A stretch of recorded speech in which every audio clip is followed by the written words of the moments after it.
The stars looked peaceful from the bridge of the UNS Defender. Captain Jacob Morris stood near the main window, watching the distant lights that filled the darkness of space. His ship moved slowly through the Kepler belt, far from Earth and far from any other human vessels. They had been out here for 3 months, watching and waiting. Jacob was a tall man with gray hair and calm eyes. He had spent 20 years in the Navy before joining the Space Defense Force. When Earth detected alien signals 3 years ago, everything changed. The government built new ships and trained new crews. The Defender was one of those ships, and Jacob was chosen to command it. The bridge was quiet except for the soft sounds of computers and control panels. Lieutenant Claire Bennett sat at the tactical station, her fingers moving across the displays. She was young, only 28 years old, but she was the best tactical officer in the fleet. Her brown hair was tied back, and her green eyes never left the screens in front of her. Chief Engineer Paul Sanders walked onto the bridge carrying a data pad. He was a big man with rough hands and a gruff voice. Paul had designed many of the systems on the Defender, and he knew every part of the ship better than anyone else. At the communications station, Lisa Grant adjusted her headset and listened to the background noise of space. She was a linguist who spoke 7 languages and had studied alien signal patterns for 2 years. Her job was to make first contact if aliens ever appeared. She hoped they would be friendly. Jacob turned away from the window and looked at his crew. They were good people, all of them. They believed in protecting Earth and humanity. He was proud to serve with them.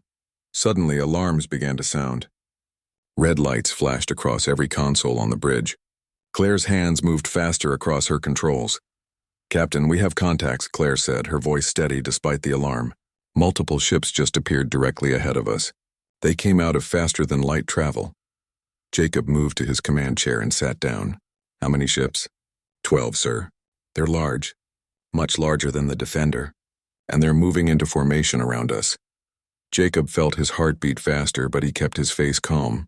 This was the moment they had been preparing for. First contact with an alien species. He just hoped it would go well. "Lisa, are they sending any signals?" Jacob asked. Lisa's fingers flew across her keyboard. "Yes, sir. They're broadcasting on multiple frequencies. The computer is translating now." She paused, listening. Her face grew worried. "Captain, it's not friendly.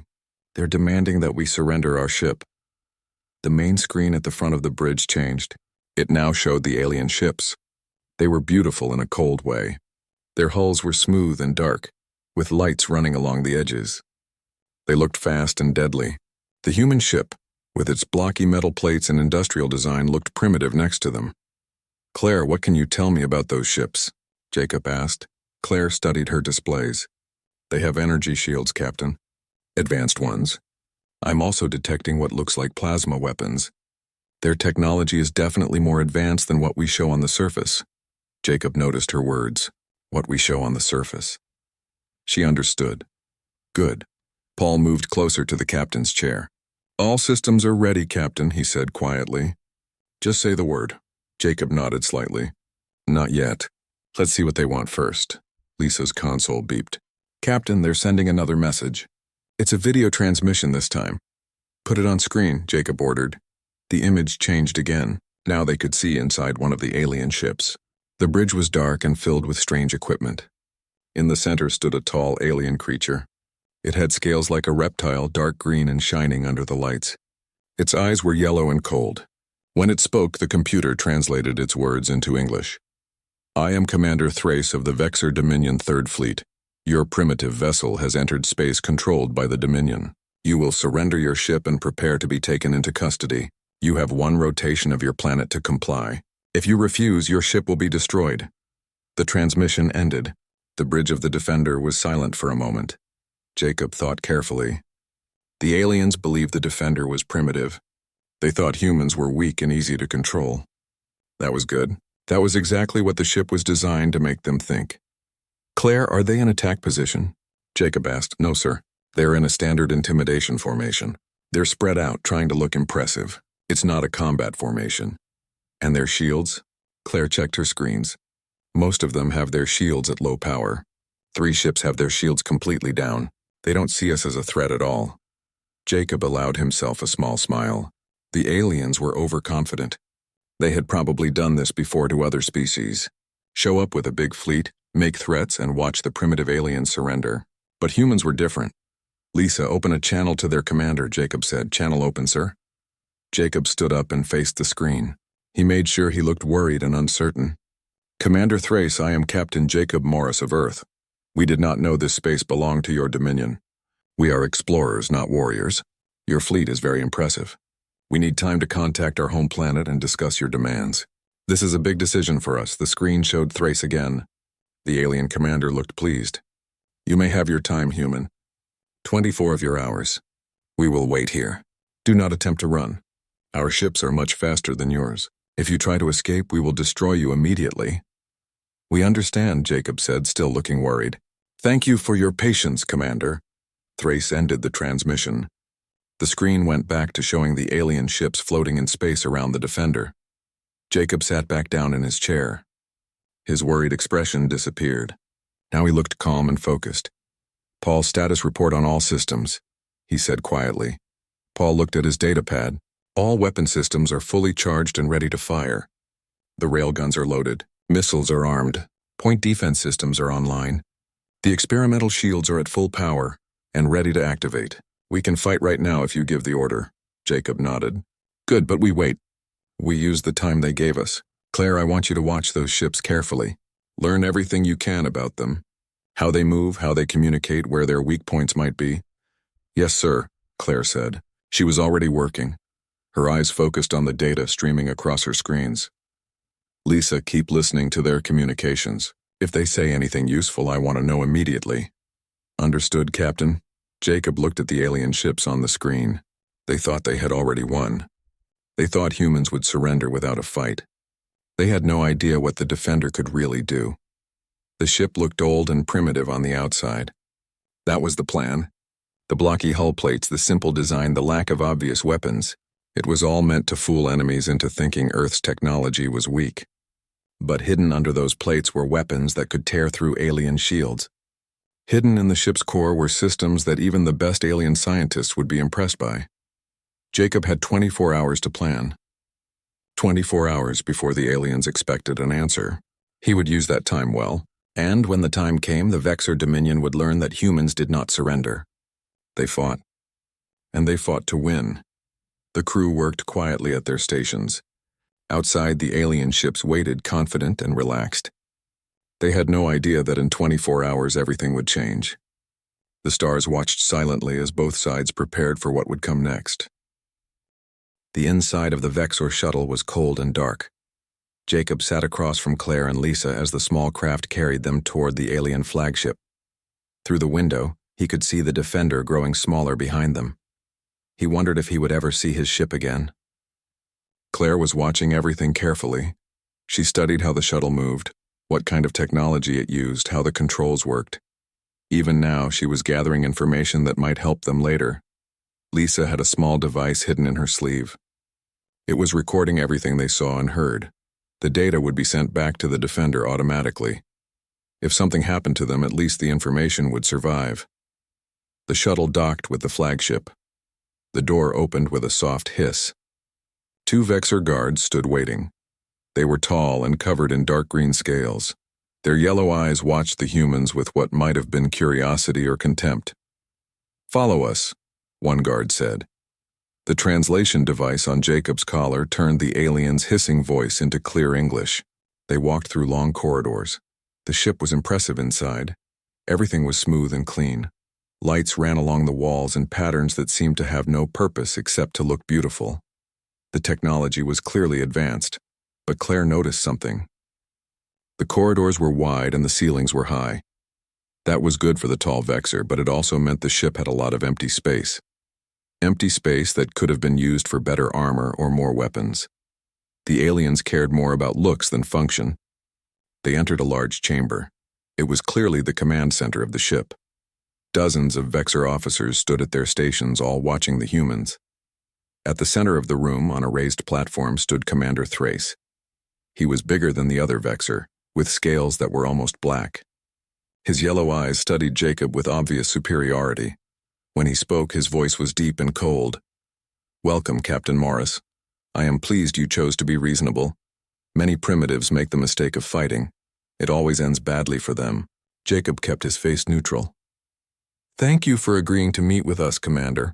We wanted to understand your demands more clearly. Thrace gestured to a holographic display. It showed a map of nearby space. The Vexor Dominion controls 40 star systems. We have conquered 15 species. All of them now serve the Dominion and benefit from our protection. Soon, humanity will join them. What exactly do you require from Earth? Jacob asked. Thrace seemed pleased by the question. He thought Jacob was accepting the situation. First, your planet must provide resources: metals, chemicals, food. Second, humans will work in our facilities. We need labor for many projects. Third, all human ships and weapons must be surrendered to us. We cannot allow primitives to have dangerous tools. And what do we receive in return? Jacob asked calmly. You receive the privilege of serving the Dominion, Thrace said. You will be protected from other hostile species. You will be given basic technology to improve your primitive lives. And most importantly, you will not be destroyed. Several Vexor officers made sounds that might have been laughter. They were enjoying this. They liked seeing the primitive human captain standing before them, asking questions like a child trying to understand adult matters. Lisa spoke for the first time. Commander, may I ask about the other species you mentioned? The 15 you conquered? What happened to them? Thrace looked at her. For a moment, Jacob thought he might refuse to answer, but then the commander smiled, showing sharp teeth. He was too proud not to boast about his victories. I will show you, Thrace said. He touched a control on his platform. The holographic display changed. Now it showed images of different alien species and their worlds. One by one, Thrace described how the Dominion had conquered them. Each story was the same. The Vexor arrived with overwhelming force. They demanded surrender. Some species fought back, but they always lost. Their ships were destroyed, their cities were occupied, and their people became servants of the Dominion. Jacob listened carefully. He was learning about Vexor tactics. They always used the same approach. Show up with a big fleet, threaten destruction, wait for surrender. They had done this 15 times and it had worked 15 times. No wonder they were so confident. But Jacob also noticed something else. The Vexor had never fought anyone who was actually prepared. They picked on species that were either too primitive to fight back or too frightened to try. They had never faced real resistance. When Thrace finished his presentation, he looked at Jacob. So you see, Captain, resistance is pointless. Many have tried. All have failed. Your ship is alone, far from help. You are surrounded by my fleet. The intelligent choice is to surrender. Jacob stood silent for a moment. Everyone in the chamber was watching him. The Vexor expected him to bow his head and accept defeat. That's what all the others had done. Instead, Jacob stood straighter. He looked directly at Thrace and spoke in a clear, firm voice. Thank you for the information, Commander. It was very educational. Now let me tell you something about humans. We believe in freedom. We believe that no species has the right to enslave another. We believe that some things are worth fighting for, even if the fight seems impossible. The chamber became very quiet. Thrace's expression changed from amusement to anger. You refuse? Thrace said, his voice dangerous. You dare to refuse the Dominion? Yes, Jacob said simply. We refuse. We will not surrender. Not now. Not ever. For a moment, Thrace seemed too shocked to speak. Then his shock turned to rage. You fool, Thrace hissed. Your ship will be destroyed. Your crew will die. And then we will go to your Earth and take it by force. The cost will be much higher because of your stupidity. Jacob remained calm. Maybe. Or maybe you'll find out that humans are more dangerous than you think. Thrace made a gesture. Guards moved forward, reaching for the humans. Jacob's hand moved to the communicator on his collar. He spoke one word. Just one word, but it was enough. Strike. Back on the Defender, Paul Sanders heard the code word. He had been waiting for it, hoping it wouldn't come, but ready when it did. All stations, battle stations, Paul ordered. Activate weapon systems, charge shields, Prepare to fire on my command. All over the ship, the crew moved into action. They had practiced this 1,000 times. Everyone knew their job. The false hull plates began to slide open. Hidden panels moved aside. Weapon barrels emerged from concealment. The railguns powered up with a deep humming sound. Missile tubes opened. Point defense lasers extended from their hiding places. In the engineering section, the experimental shield generator came to life. Energy flowed through new circuits designed from alien technology. A faint shimmer appeared around the defender as the shield formed. On the Vexor flagship, alarms suddenly screamed. Science Officer Krell stared at his displays in disbelief. "Commander," Krell shouted, "the human ship is changing. I'm detecting weapons, multiple weapons, and they have shields. They have energy shields like ours. The scans were wrong. They're not primitive at all." Thrace spun around to look at the displays. He saw the defender transforming before his eyes. The blocky, primitive ship was revealing its true nature. This was impossible. Primitives didn't have technology like this. Primitives didn't deceive the Dominion.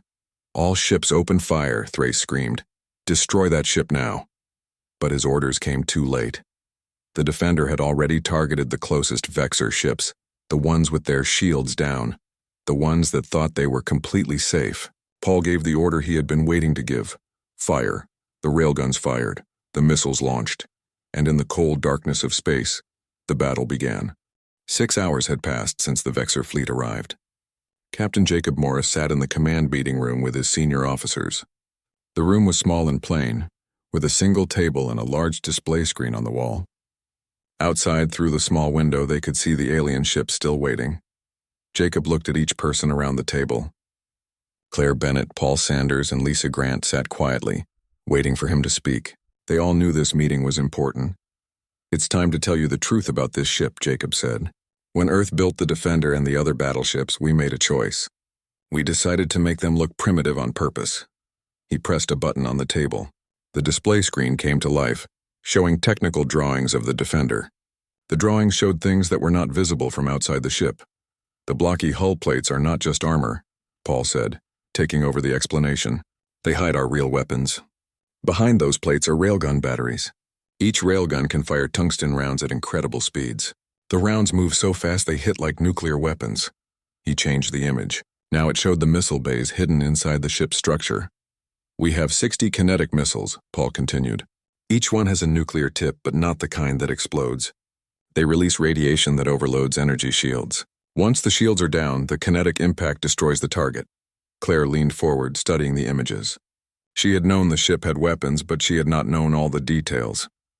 "We also have point defense lasers hidden all over the hull," Paul said.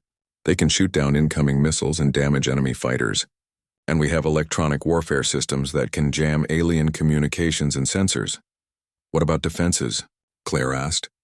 "The aliens have energy shields. What do we have?" Paul smiled for the first time. "We have shields too. 3 years ago, we recovered a damaged alien probe near Jupiter.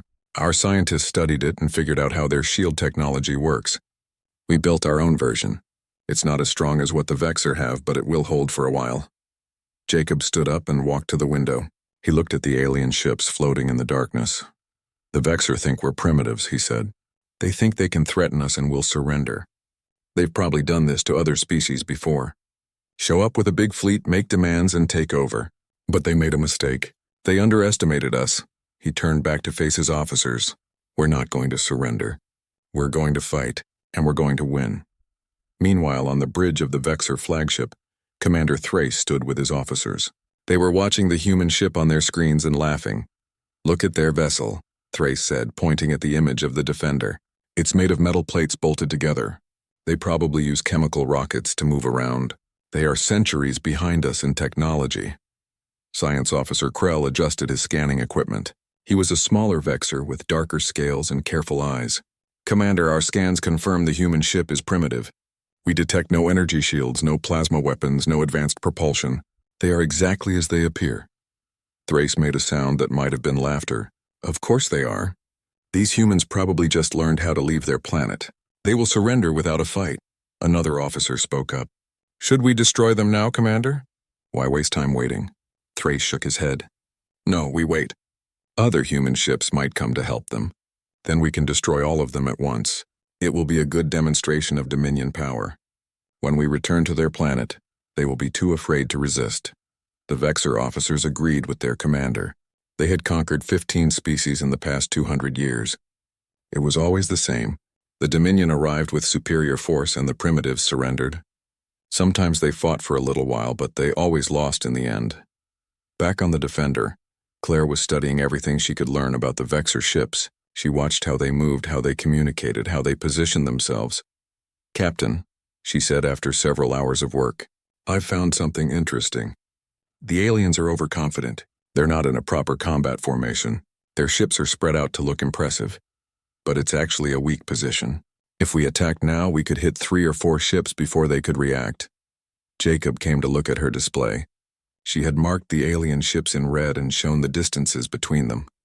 "Also," Claire continued, "they've dropped their shields on several ships. They're trying to save power. They really don't see us as a threat." Lisa looked up from her station. "Captain, I've been listening to their communications. They're not using any encryption. They think we can't understand them, so they're not being careful. They're talking about us like we're animals in a zoo." Jacob nodded slowly. A plan was forming in his mind. The aliens were making every mistake possible. They were overconfident, relaxed, and unprepared. That gave the Defender an advantage, but only if they used it correctly. "Here's what we're going to do," Jacob said. "I'm going to accept their invitation to meet aboard their flagship. Claire, Lisa, you'll come with me. We'll go over there and talk to their commander face to face." Paul looked worried. "Captain, that's dangerous." "They could take you hostage." "They might," Jacob agreed. "But while they're focused on us, the Defender will be moving into the perfect attack position. Paul, you'll command the ship while I'm gone. If the negotiations fail, and they will fail, you'll be ready to fire immediately." Paul understood. "Yes, sir. We'll be ready." Jacob went to his quarters to prepare. He sat at his small desk and recorded a message. It would be sent to Earth if the mission failed. "This is Captain Jacob Morris of the UNS Defender," he said to the camera. "We have made contact with an alien species called the Vexor Dominion. They are hostile and have demanded our surrender. I have refused. We are going to fight them. If you're watching this message, it means we lost. But we did not surrender. We fought for humanity's freedom. Learn from this. Build more ships. Make them stronger. The galaxy is not a safe place, but we will not bow to anyone." He finished the recording and saved it. Then he put on his uniform jacket and returned to the bridge. Claire and Lisa were waiting, also in their dress uniforms. "Lisa, send a message to Commander Thrace," Jacob ordered. "Tell him we have made our decision. Tell him I would like to meet with him in person to discuss terms. Be polite and respectful." Lisa sent the message. They waited. After a few minutes, the reply came back. "Captain," Lisa said, "Commander Thrace agrees to meet with you. He's sending a shuttle to pick us up. He sounds very pleased with himself." Jacob smiled grimly. "I'm sure he is. He thinks he's already won. Let's go show him how wrong he is." Paul walked with them to the shuttle bay. Before they left, he shook Jacob's hand. "Be careful, sir," Paul said. "I will," Jacob replied. "And Paul, when I give the signal, you fire everything we have. Don't hesitate. Don't hold back. Show these aliens what humans can do." "Yes, sir," Paul said. "I'll make you proud." Jacob, Claire, and Lisa boarded the Vexor shuttle. It was smooth and fast, nothing like the rough human ships. As they flew toward the alien flagship, Jacob looked back at the Defender one last time. It looked small and old compared to the alien vessels around it, but he knew the truth. That old ship was about to change everything. The shuttle carried them across the empty space between the ships. Jacob felt calm. He knew what was about to happen. The Vexor thought they were meeting with frightened primitives who would surrender. They had no idea they were about to face humans who would rather die than lose their freedom. The alien flagship grew larger as they approached. It was massive, easily 5 times the size of the Defender. Its dark hull gleamed in the starlight. Soon they would be inside, face to face with the enemy. And then the real test would begin. The railguns fired first. There was no sound in space, but inside the Defender, the crew felt the ship shake as massive amounts of energy were released. Tungsten rounds, each one weighing several tons and moving at incredible speed, shot across the empty space toward their targets. The 3 closest Vexor ships had their shields down. They had been relaxing, waiting for the primitive humans to surrender. They never saw it coming. The first round hit a Vexor cruiser in the center of its hull. The impact was so powerful that it punched completely through the ship. Metal tore like paper. The ship's reactor lost containment. A moment later, the cruiser exploded in a bright flash of light. The second and third ships were hit almost at the same time. One took a round through its engine section. The ship stopped moving and began to drift, venting atmosphere and debris. The other was hit near its command center. It didn't explode, but it was clearly dying.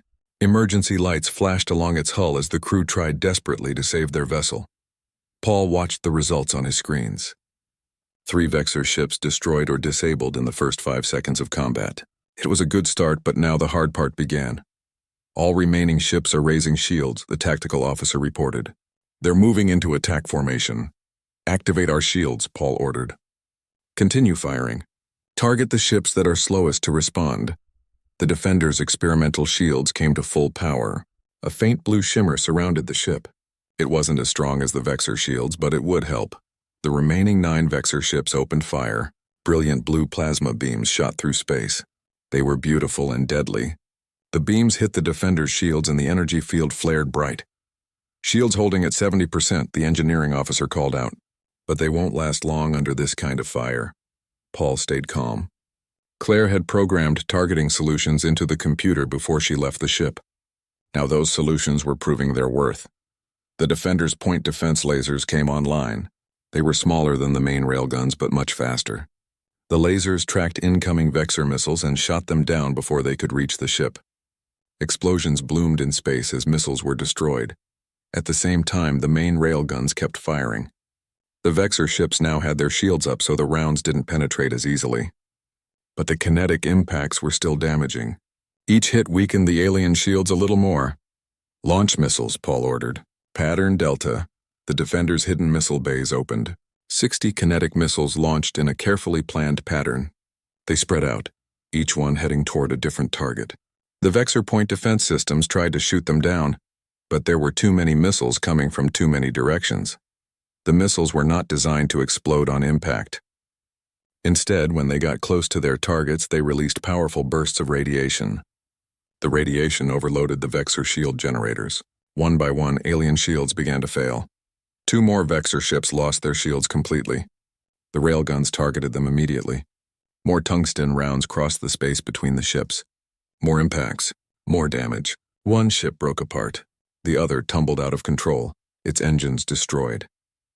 Inside the Vexor flagship, Commander Thrace watched in horror as his fleet was torn apart. This was impossible. The humans were supposed to be primitives. They were supposed to surrender. How did they have weapons like this? How did they have shields? Jacob stood near Thrace, held by 2 guards. The guards were distracted, watching the battle on the screens. Jacob caught Claire's eye. She nodded slightly. Lisa did the same. They were ready. Thrace turned to Jacob, his yellow eyes burning with rage. Order your ship to stop firing. Order them to surrender, or I will execute you right here. Jacob looked at the alien commander with complete calm. Go ahead. My crew has orders to continue fighting no matter what happens to me. Humans don't abandon their mission just because their leader is threatened. That's something you never understood about us. Thrace raised his hand to strike Jacob, but at that moment another alarm sounded. More of his ships were being destroyed. The battle was not going the way it should. The Dominion fleet was losing. All ships, Thrace screamed into his communicator. Focus all fire on the human vessel. Destroy it now. I don't care about capturing it anymore. Destroy it completely. The 6 remaining Vexor ships changed their tactics. Instead of spreading their fire, they all targeted the Defender at the same time. Dozens of plasma beams hit the human ship. The shields flared brighter and brighter. Shields failing, the engineering officer reported to Paul. 40%, 30%, 20%. Shields are down. The next plasma beams hit the Defender's hull directly. The armor held for a moment, but then it began to burn through. Damage reports started coming in from all over the ship. Fire in Section 7. Hull breach in Section 12. Casualties reported on decks 4 and 5.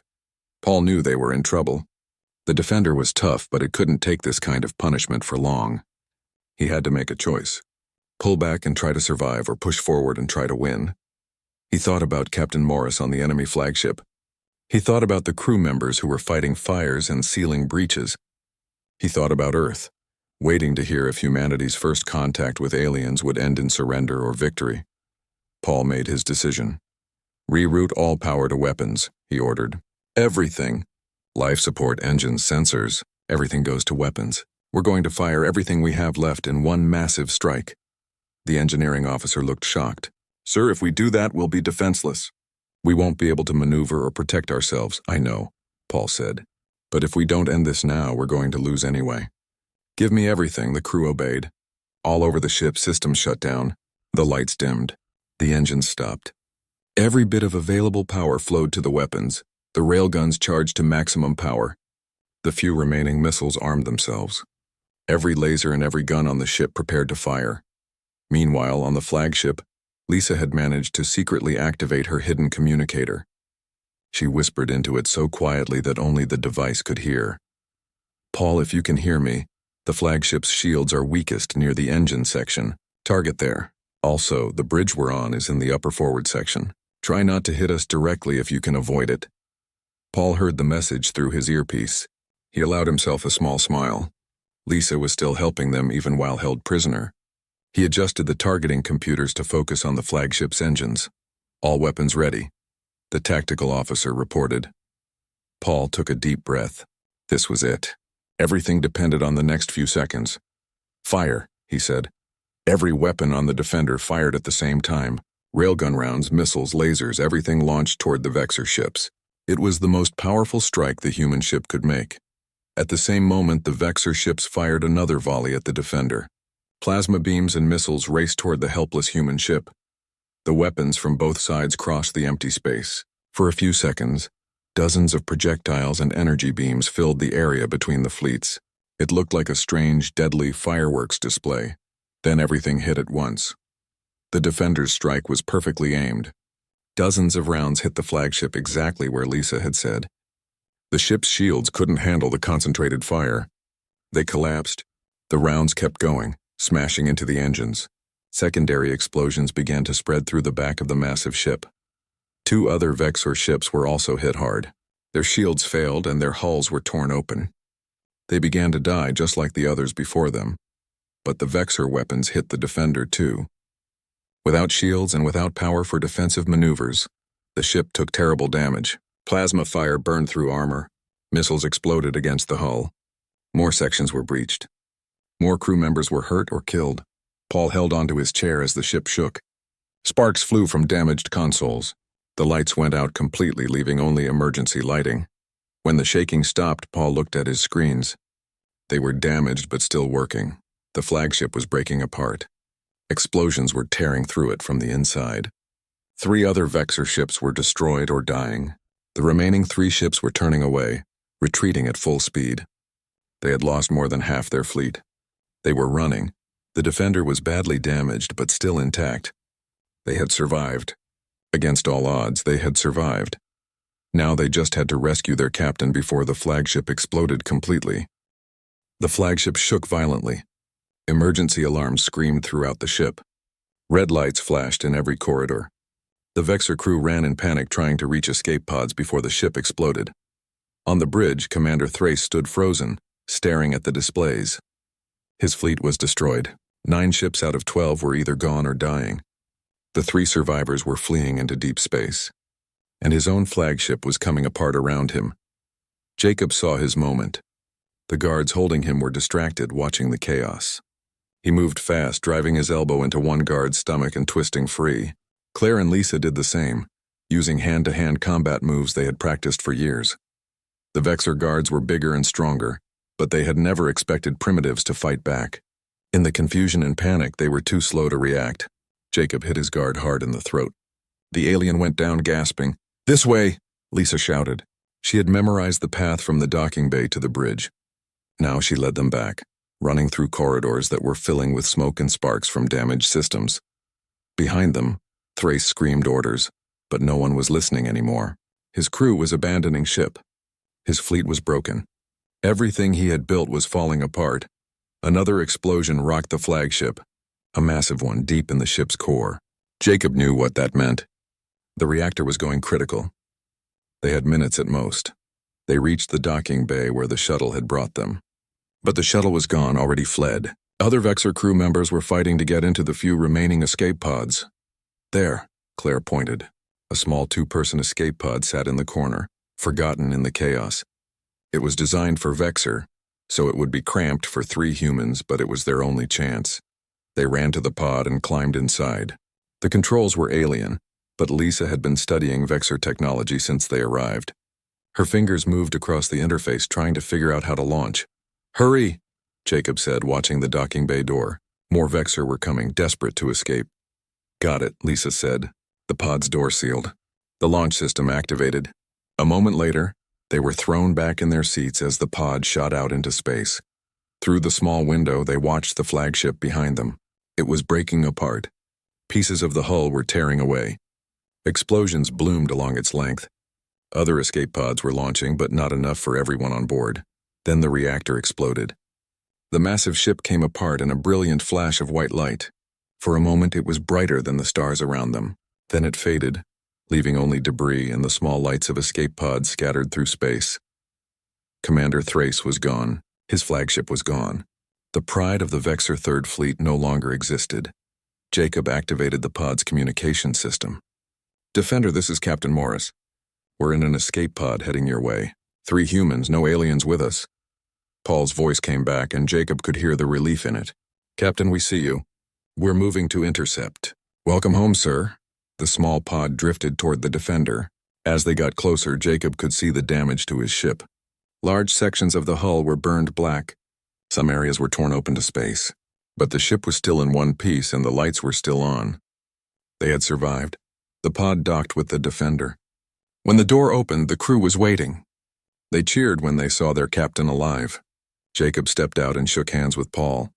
"Well done, Paul," Jacob said. "You saved the ship." "We all did, sir," Paul replied. "But it cost us. We have 12 dead and 30 wounded. The ship is badly damaged. We can move, but not very fast." Jacob's face became serious. 12 crew members dead. 12 people who would never go home. He felt the weight of command settle on him. They had won, but victory always had a price. "What about the enemy?" Jacob asked. Claire had already returned to her station. She checked her displays.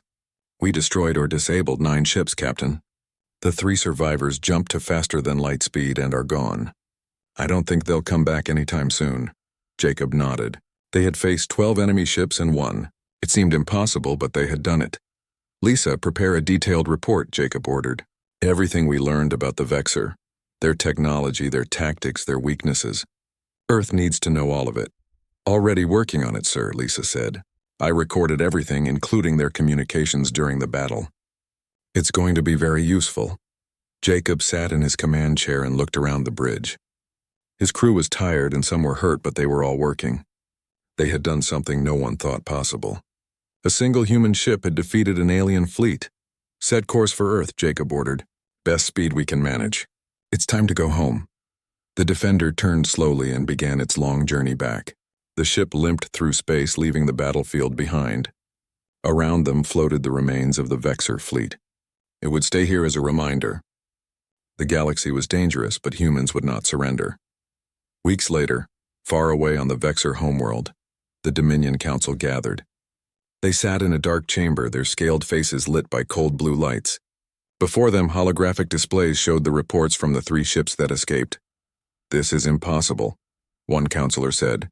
"A single primitive ship destroyed the Third Fleet? How?" "They were not primitive," another counselor replied. "The survivors report that the humans have advanced weapons. They have shields like ours. They deliberately deceived us." The council chamber was silent for a long moment. This had never happened before. The Dominion had always won. Always. Other species feared them. Other species surrendered. "What should we do?" a third counselor asked. "Send more fleets? Destroy their planet?" The eldest counselor, whose scales were almost white with age, spoke slowly. "Perhaps we should reconsider. Perhaps humans are more dangerous than we thought. If one ship can do this much damage, what could a fleet of human ships do?" The question hung in the air. No one had an answer. Meanwhile, on Earth, the message from the Defender arrived. Military leaders and government officials gathered to watch the video Jacob had recorded. They saw the battle. They saw the victory. When the video ended, the room erupted in discussion. "We need to build more ships immediately," one general said. "If one defender can defeat 12 alien ships, imagine what a whole fleet could do." "We should try diplomacy," a politician argued. "Maybe we can make peace with the Vexor after they demanded our surrender?" The general replied. "No, we build ships. We prepare. We make sure Earth can defend itself." The debate went on for hours, but one thing was clear. Everything had changed. Earth was no longer alone in the universe, and the galaxy now knew that humans would fight for their freedom. Aboard the Defender, Jacob stood alone in his quarters. On his desk were pictures of the 12 crew members who had died. Good people. Brave people. They had given their lives so that humanity could remain free. He would never forget them. Their sacrifice meant something. It meant that humans would not bow to any empire. It meant that freedom was worth fighting for, no matter the cost. A week later, the Defender approached Earth orbit. Jacob stood on the bridge, watching his home planet grow larger on the screen. It looked beautiful and peaceful from space, blue and white and green, worth protecting. "Worth everything, Captain, we're being hailed," Lisa said. "Multiple ships are coming to escort us home. And sir, there's something else. The shipyards in orbit are full of new construction. They're building more battleships." Jacob smiled. Earth was preparing. Good. The Vexor might come back. Other aliens might appear. But humanity would be ready. Paul came to stand beside him. "What do you think will happen now, Captain?" Jacob thought for a moment. "I think we're going to explore the galaxy. We're going to meet new species. Some will be friendly, some won't be. But they'll all learn the same thing. Humans don't surrender. We fight for what we believe in. We protect what matters to us. And we never ever give up." Claire looked up from her station.